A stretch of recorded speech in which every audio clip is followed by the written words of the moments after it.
Schneller Meyer, Speedy Meyer. In early battles on the Russian front, Meyer was hardened by the brutal fighting, as both sides often took no prisoners. The evidence of one massacre was discovered by Kurt Meyer himself.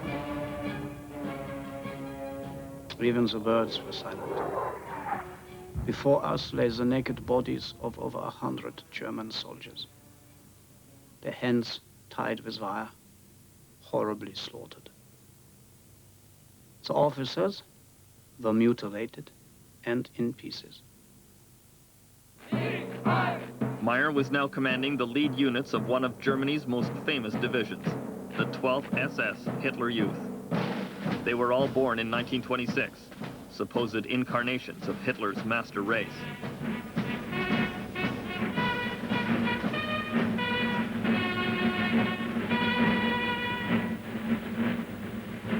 When they started training in 1943, they were all only 16 or 17. Their commander was proud of them. They are so young. I tell them no smoking, no drinking, and no brothels. Platoon leaders are like older brothers. Training is realistic, war conditions, live ammunition. The casualties as result have to be accepted. For the motto, I gave them, I am nothing. We are everything. In all my years of fighting, I never had a troop as good as this one.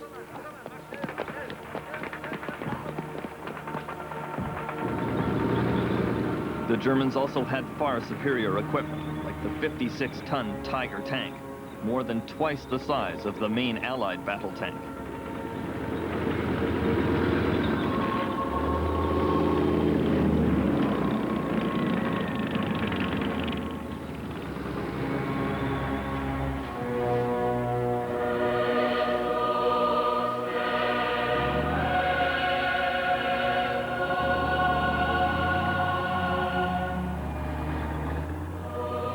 The German panzers were headed for this position, a medieval monastery called the Abbey Ardennes.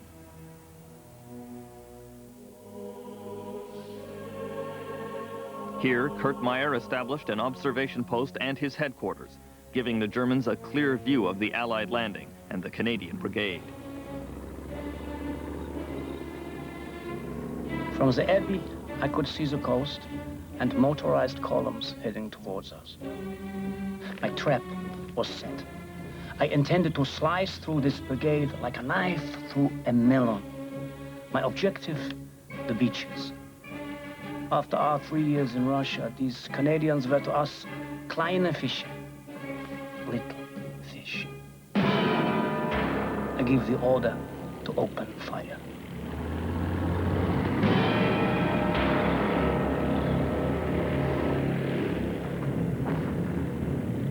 The teenagers of the Hitler Youth calmly set out for the Canadian position.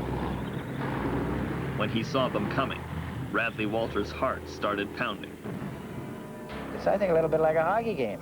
Once you sort of drop the puck and get going, then you're all interested in what you're doing, and consequently, that little bit of fear sort of goes away from you. But there's no question when you're fired at first, I think everybody has a sense of fear. The battle began with a German mortar barrage. Lethal bombs projected as far as 6 kilometers into the Canadian position. The Germans also had Nebelwerfers, rockets equipped with a siren, designed to terrorize as well as kill.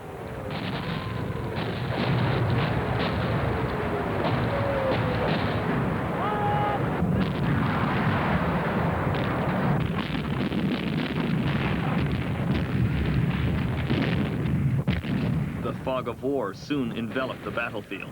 No one quite sure who had the upper hand. It's very confused fighting. Communications go out between the infantry and the tanks. We hear of company of 100 men being overrun in Frankiville. We don't hear anything more from our reconnaissance troop, and it gets wiped out. The first tank battles were hopelessly one-sided. The Germans could easily pick off Canadian tanks at a range of 3 kilometers.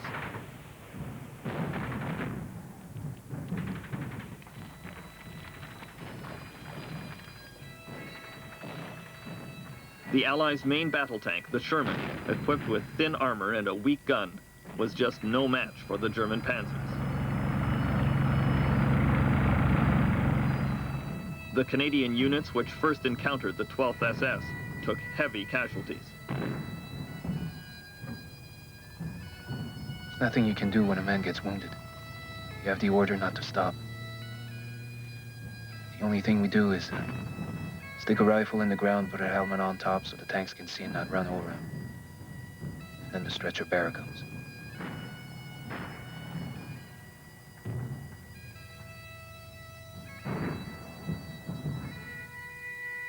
There was very little information of whether anybody had survived or how many had survived. And I don't think, you went around wringing your hands and you were terribly sad about all of this, as I can remember just preparing to make sure that, by God, they weren't going to go any further back. And I remember Charlie Petch, who was commanding the North Novas, and Mel Gordon, who was commanding us, said, "Okay, gang, we're going to hold here." And I think that sort of inspired us all, and it got us all together, and we said, by God, we are going to hold. Nobody's going to pass through here. And they didn't. In defense, the Canadian infantry proved as stubbornly ferocious as the Germans, especially once they were able to bring their artillery to bear.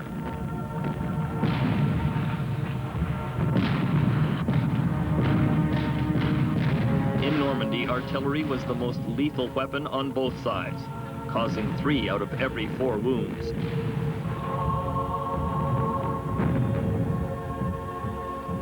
My cousin Hassan Cormier got hit. A shell cut his leg off. He dragged himself about half a mile, but he bled to death. There was nobody around.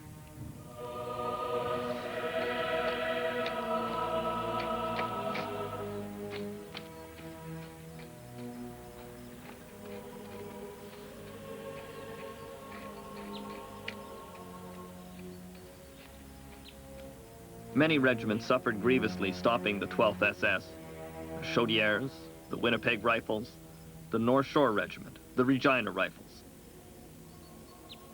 Boys like Gordon Branton from Lethbridge, Alberta, who lies in this cemetery beside his brother, Ronald.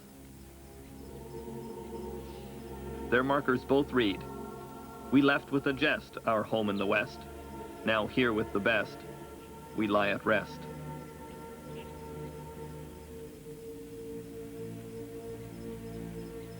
Most of the Canadians in this cemetery at Benny-sur-Mer died fighting, but there are also some who had been captured by the Germans and then died mysteriously.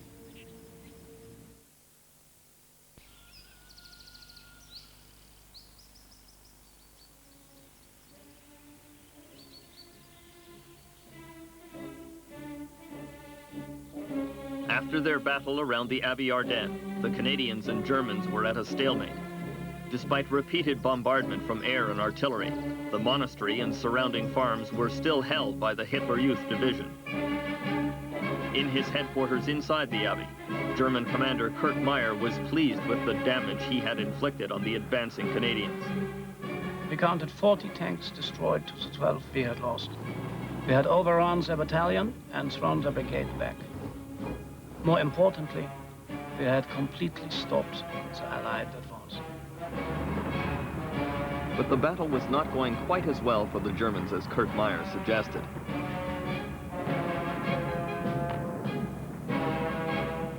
The 16 and 17-year-old members of the Hitler Youth Division had been taught to fight to the death.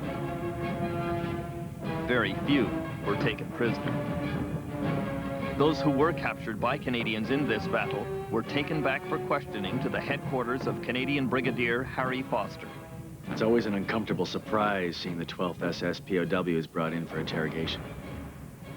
Some of them aren't even old enough to shave. My God, can they ever fight?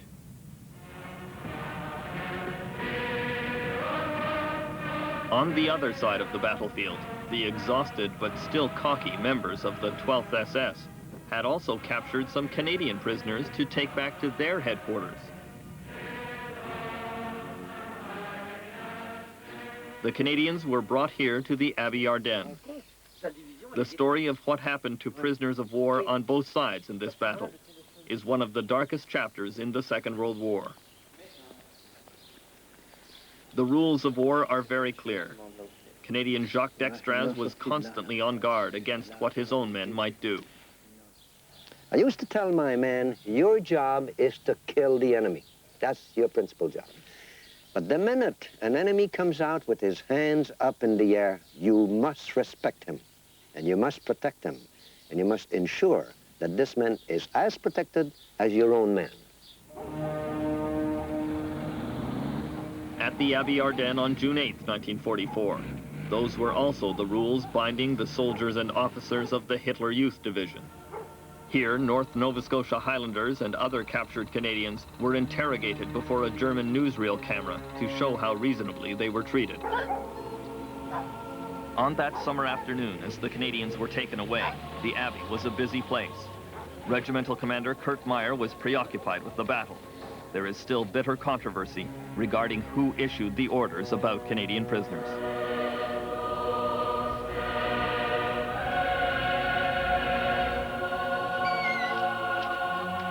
In the early evening on June 8th, 18 Canadians were taken through this door, one at a time.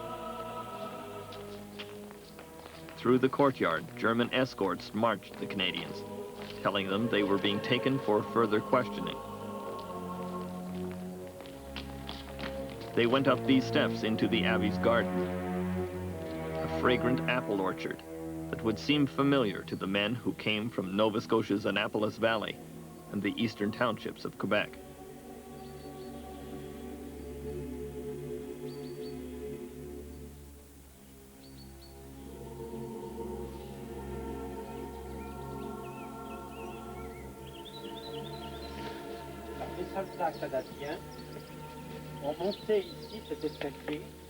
The Abbey Garden is still owned by the Vico family.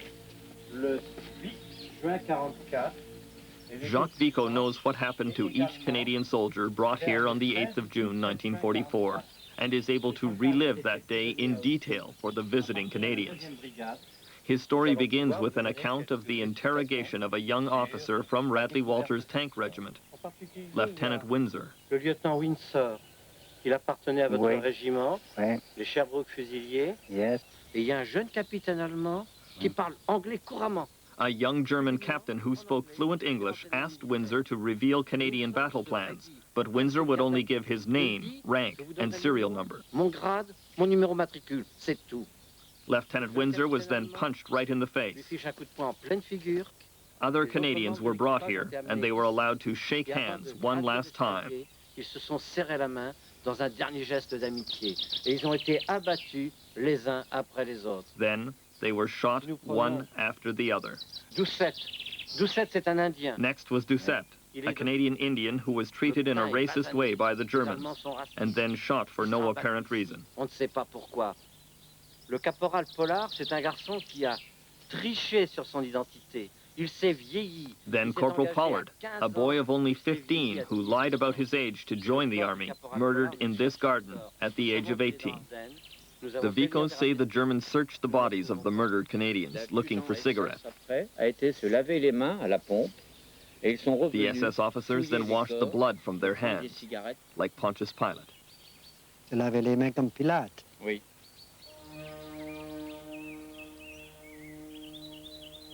A shrine was established by the Vico family in honor of the 18 murdered Canadians. Their memory is still kept fresh here. At least 134 Canadian soldiers were executed by the SS in Normandy.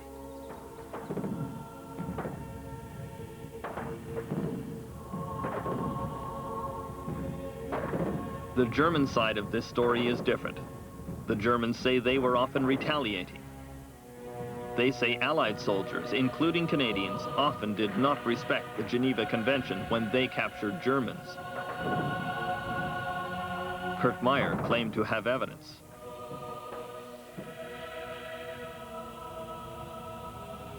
On the 7th of June, I was given a notebook taken from the body of a dead Canadian captain.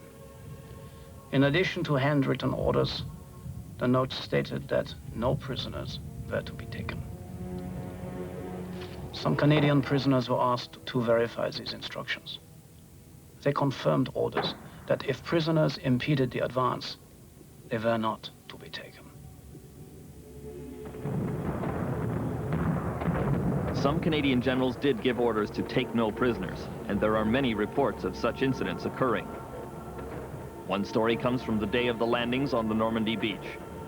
A British sailor claimed he watched Canadians march some of their German prisoners behind a sand dune, hoping to get a helmet as a souvenir. Edward Ashworth followed them.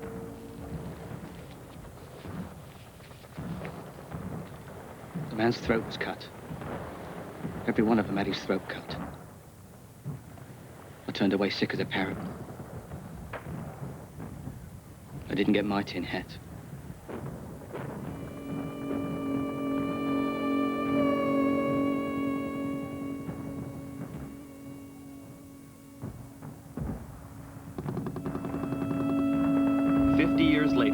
Jacques Dextraz is ready to admit that there were similar incidents even under his command. We cross the river, the bridge has been blown up. Take the little city by the rear. 85 prisoners we take.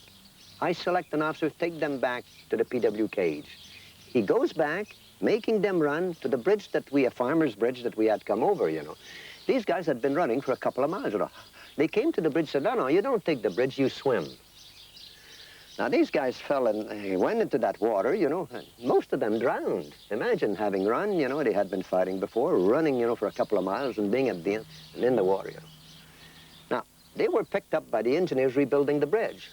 I could have been accused of not having protected. I'm responsible for these prisoners, you see. I felt very bad when I saw them all piled up besides the bridge site, you know. I didn't like that very much.